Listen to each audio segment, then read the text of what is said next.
సంక్రాంతి పండుగ అంటేనే సంతోషాలకు సంబరాలకు చిరునామా.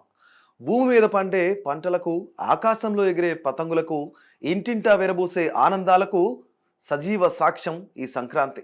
ఇది పెద్దల పండుగ, పిల్లల పండుగ, పశువుల పండుగ, ముగ్గుల పండుగ, గొబ్బెమ్మల పండుగ, అన్నింటికీ మించి సెలవుల పండుగ, హరిదాసు పాట, గంగిరెద్దుల ఆట, ఇలా ఎన్నో ప్రత్యేకతల మేళవింపుతో అత్యంత శోభాయమానంగా అలరించే పండుగ సంక్రాంతి. మరి ఇంత ప్రాధాన్యత ఉన్న ఈ పండుగ ప్రాముఖ్యత ఎలాంటిది? అసలు ఇది పెద్ద పండుగ ఎలా అయింది?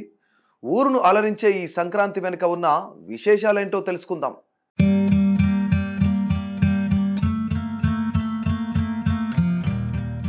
తెలుగు రాష్ట్రాలలో సంక్రాంతి పండుగకు ఉన్న క్రేజ్ అంతా ఇంత కాదు.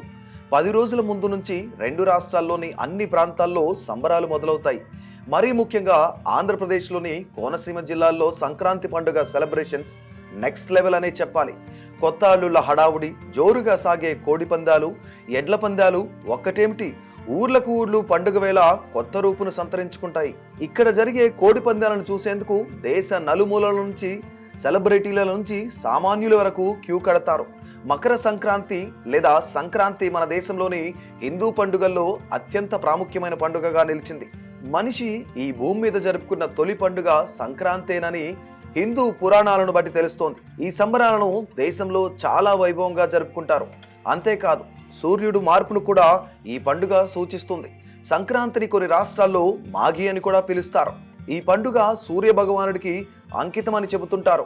సంక్రాంతి రోజున సూర్యుడు మకర రాశిలోకి ప్రవేశిస్తాడు. శ్రీ మహావిష్ణువు ఆదివరాహ రూపంలో వచ్చి హిరణ్యాక్షుడి చెర నుంచి ఈ భూమండలాన్ని రక్షించి ఉద్ధరించిన రోజు సంక్రాంతి అని పురాణ కథనం.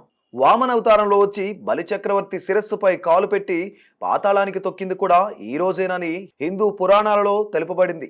ఇక మహాభారత యుద్ధంలో భీష్ముడు గాయపడి చనిపోయే సందర్భంలో ఉత్తరాయణ పుణ్యకాలం వరకు, అంటే సంక్రాంతి పండుగ వరకు వేచి ఉండి పండుగ రోజే, అంటే సూర్యుడు మకర సంక్రమణం అయిన వెంటనే తనువు చాలించాడని ప్రతీతి.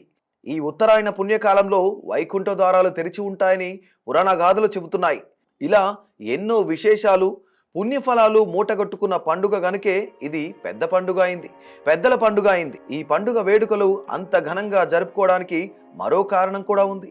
వ్యవసాయ ఆధారితంగా ఉన్న భారతదేశంలో దేశవ్యాప్తంగా పంటలు చేతికి వచ్చే సమయం కాబట్టి ప్రజలంతా ఆ సంతోషంతో పండుగ చేసుకుంటారని పండితులు చెబుతున్నారు. సంక్రాంతి పండుగను దేశంలో ఒక్కో రాష్ట్రంలో ఒక్కో పేరుతో జరుపుకుంటారు. నార్త్ ఇండియాలో దీన్ని మాఘి అని లేదా లోహరి అని పిలుస్తారు. గోవా, ఆంధ్రప్రదేశ్, మహారాష్ట్ర, పశ్చిమ బెంగాల్, కర్ణాటక, తెలంగాణ రాష్ట్రాల్లో మకర సంక్రాంతిగా పిలుస్తారు. ఇక మధ్య భారతదేశంలో సుకరాత్ అని, అస్సాంలో మగ్ బిహు అని, తమిళనాడులో పొంగల్ అని పిలుస్తారు. ఇక సంక్రాంతి రోజు ఎన్నో రకాల ఆధ్యాత్మిక కార్యక్రమాలను కూడా నిర్వహిస్తారు. మన దేశంలో 12 సంవత్సరాలకు ఒకసారి అత్యంత వైభవంగా జరిగే కుంభమేళ కూడా మకర సంక్రాంతి రోజునే మొదలవుతుంది.